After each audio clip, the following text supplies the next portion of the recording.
Welcome to SJ A² academy. അപ്പം നമുക്ക് അധ്യായം 2ലേക്ക് പോവാം. മനഃശാസ്ത്ര വിഭാഗങ്ങൾ, സ്കൂൾസ് ഓഫ് സൈക്കോളജി. ഇതിൽ ടോട്ടൽ 8 എണ്ണം ഉണ്ട്. ഇന്ന് നമ്മൾ പഠിക്കാൻ പോകുന്നത് 4 എണ്ണമാണ്. ഓക്കെ, പാർട്ട് 1 പാർട്ട് 2 ആയിട്ട് നമുക്ക് പഠിക്കാം. അപ്പോൾ ഇതിൽ ഫസ്റ്റ് വൺ ഘടനാവാദം, സ്ട്രക്ചറലിസം. ഈ ഘടനാവാദത്തിന്റെ മറ്റൊരു പേരാണ് സംരചനാത്മക മനഃശാസ്ത്രം. ഈ പേരൊന്ന് ഓർത്തു വെക്കുക. ജർമ്മൻ ദാർശനികനായ വില്യം വൂണ്ട് ആണ് ഘടനാവാദത്തിന്റെ ഉപജ്ഞാതാവ്. അപ്പൊ ഘടനാവാദത്തിന്റെ ഉപജ്ഞാതാവ് ആരാണ്? William Wundt. ജർമ്മനിയിൽ രൂപം കൊണ്ട ഈ മനഃശാസ്ത്ര വിഭാഗം വളർന്ന് വികസിച്ചത് അമേരിക്കയിലാണ്. ലോകത്തിലെ ആദ്യ മനഃശാസ്ത്ര പരീക്ഷണശാല, സൈക്കോളജിക്കൽ ലബോറട്ടറി 1879 ലിപ്സിഗിൽ സ്ഥാപിച്ചത് വില്യം വൂണ്ട് ആണ്. അതിനാൽ ആധുനിക പരീക്ഷണ മനഃശാസ്ത്രത്തിന്റെ പിതാവ്, ഫാദർ ഓഫ് എക്സ്പെരിമെന്റൽ സൈക്കോളജി ആയി അദ്ദേഹത്തെ കരുതുന്നു. ലിപ്സിഗ് സർവകലാശാല സ്ഥിതി ചെയ്യുന്നത് ജർമ്മനിയിലാണ്. അപ്പോൾ ആധുനിക പരീക്ഷണ മനഃശാസ്ത്രത്തിന്റെ പിതാവ്, ഫാദർ ഓഫ് എക്സ്പെരിമെന്റൽ സൈക്കോളജി ആരാണ്? വില്യം വൂണ്ട് ആണ്. ആദ്യത്തെ പരീക്ഷണശാല എവിടെയാണ് സ്ഥാപിച്ചത്? ലിപ്സിഗ് ആണ്. ലിപ്സിഗ് സ്ഥിതി ചെയ്യുന്നത് ജർമ്മനിയിലാണ്. ഫാദർ ഓഫ് സൈക്കോളജി, മനഃശാസ്ത്രത്തിന്റെ പിതാവ് ആരാണ്? വില്യം വൂണ്ട് ആണ്. ഘടനാവാദത്തിന് ഏറ്റവും കൂടുതൽ പ്രചാരം നൽകിയ മനഃശാസ്ത്രജ്ഞൻ എഡ്വേർഡ് ടിച്ച്നർ ആണ്. ഒരു വസ്തുവിന്റെ ഘടനയാണ് അതിന്റെ ധർമ്മത്തെ നിർണയിക്കുന്നതെന്ന് ഘടനാവാദം പറയുന്നു.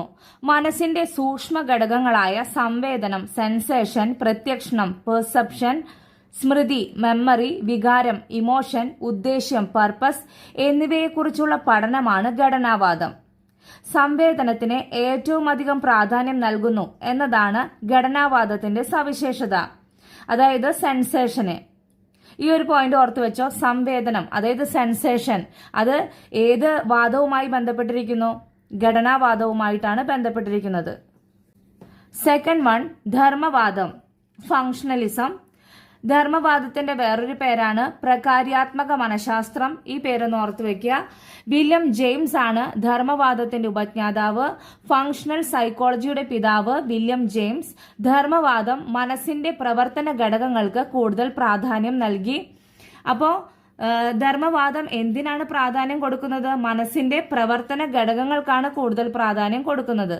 പരിസരവുമായി ഇണങ്ങിപ്പോകാൻ മനസ്സിനെയും അതുവഴി ജീവിയെയും സഹായിക്കുന്നത് മനസ്സിന്റെ ധർമ്മമാണെന്നാണ് ധർമ്മവാദം പറയുന്നത്. വില്യം ജെയിംസ്, ജോൺ ഡ്യൂയി എന്നിവർ ധർമ്മവാദത്തിന്റെ വക്താക്കളാണ്. അപ്പൊ ധർമ്മവാദത്തിന്റെ വക്താക്കൾ ആരൊക്കെയാണ്? William James, John Dewey. ഇനി തേർഡ് വൺ സമഗ്രതാവാദം, ഗസ്റ്റാൾട്ടിസം. ജർമ്മൻ മനഃശാസ്ത്രജ്ഞനായ മാക്സ് വെർത്തീമർ ആണ് സമഗ്രതാവാദത്തിന്റെ ഉപജ്ഞാതാവ്. ഗസ്റ്റാൾട്ട് എന്ന ജർമ്മൻ പദത്തിന്റെ അർത്ഥം സമഗ്ര രൂപം അഥവാ സാകല്യ രൂപം എന്നാണ്. പ്രത്യക്ഷണത്തെ, അതായത് പെർസെപ്ഷൻ കേന്ദ്രമാക്കിയാണ് ഗസ്റ്റാൾട്ട് മനഃശാസ്ത്ര വിഭാഗം ആരംഭിച്ചതും വികസിച്ചതും. അപ്പോൾ ഘടനാവാദം ഏതിനാണ് ഇമ്പോർട്ടൻസ് കൊടുത്തത്? സംവേദനം, അതായത് സെൻസേഷൻ. ഇപ്പോൾ സമഗ്രതാവാദം, അതായത് ഗസ്റ്റാൾട്ടിസം ഏതിനാണ് ഇമ്പോർട്ടൻസ് കൊടുക്കുന്നത്? പ്രത്യക്ഷണം, അതായത് പെർസെപ്ഷൻ ആണ്. ഈ പോയിന്റ് ഒന്ന് ഓർത്തു വെക്കുക. ഒരു വസ്തുതയുടെ സമഗ്രമായ അനുഭവമാണ് പ്രത്യക്ഷണത്തിന്റെ അടിസ്ഥാനമെന്ന് ഗസ്റ്റാൾട്ടിസം സിദ്ധാന്തിക്കുന്നു. അന്തർദൃഷ്ടി സിദ്ധാന്തം ഗസ്റ്റാൾട്ട് മനഃശാസ്ത്രത്തിന്റെ സംഭാവനയാണ്. ഗസ്റ്റാൾട്ട് സിദ്ധാന്തത്തിന്റെ മറ്റൊരു വിഭാഗമാണ് ക്ഷേത്ര സിദ്ധാന്തം, ഫീൽഡ് തിയറി. ക്ഷേത്ര സിദ്ധാന്തത്തിന്റെ ഉപജ്ഞാതാവ് കേർട്ട് ലെവിൻ ആണ്. Max Wertheimer, Kohler, Koffka, Kurt Lewin എന്നിവരാണ് സമഗ്രതാവാദത്തിന്റെ വക്താക്കൾ. ഫോർത്ത് വൺ വ്യവഹാരവാദം, അതായത് ബിഹേവിയറിസം. വ്യവഹാരവാദത്തിന്റെ മറ്റൊരു പേരാണ് ചേഷ്ടാവാദം. അമേരിക്കയിൽ ആവിർഭവിച്ച ഈ മനഃശാസ്ത്ര വിഭാഗത്തിന്റെ ഉപജ്ഞാതാവ് JB വാട്സൺ ആണ്. മനുഷ്യരുടെ എല്ലാ പെരുമാറ്റങ്ങളും ചോദക പ്രതികരണങ്ങളാണെന്ന് സ്റ്റിമുലസ് റെസ്പോൺസ് വാട്സൺ അഭിപ്രായപ്പെട്ടു.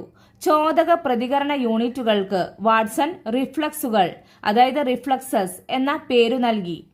സങ്കീർണ വ്യവഹാരങ്ങൾ ചോദക പ്രതികരണ ബന്ധങ്ങളിൽ അധിഷ്ഠിതമാണെന്ന് വ്യവഹാരവാദികൾ സമർത്ഥിക്കുന്നു.